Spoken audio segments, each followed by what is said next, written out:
Is Mary Earps guaranteed going into the Euros to have that #1?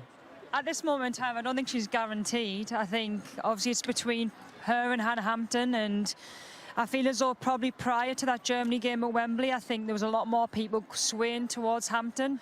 Hannah, I feel as though in that England game, I don't know what you think in terms of that Germany game, I think there's some goals that she could potentially have probably stopped and she probably could have saved, and I feel as though that might be the difference between Mary and Hannah in the terms of Mary in general is probably a better goalkeeper, but with Hannah in her feet, she is probably above Mary. So is Hannah Hampton a big game player, Farah?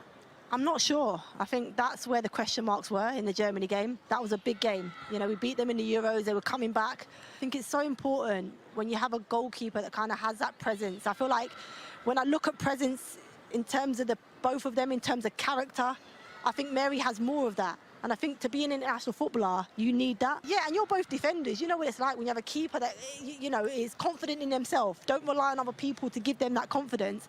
It just puts you a little bit at ease. And I think Mary has that now within the Lioness squad. I think it'll come down to the wire. I think it's not a decision Serena will make now.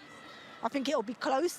If it was me now being asked the question, I would have Mary Earps. For us, we know that well in terms of international football is about mentality, and it's about being resilient and being able to perform at the highest level on the stage. And I think when we're trying to argue at this point in terms of the goalkeeper, I feel as though Mary's had that experience. She's been able to be resilient enough in her England career to make it to a #1.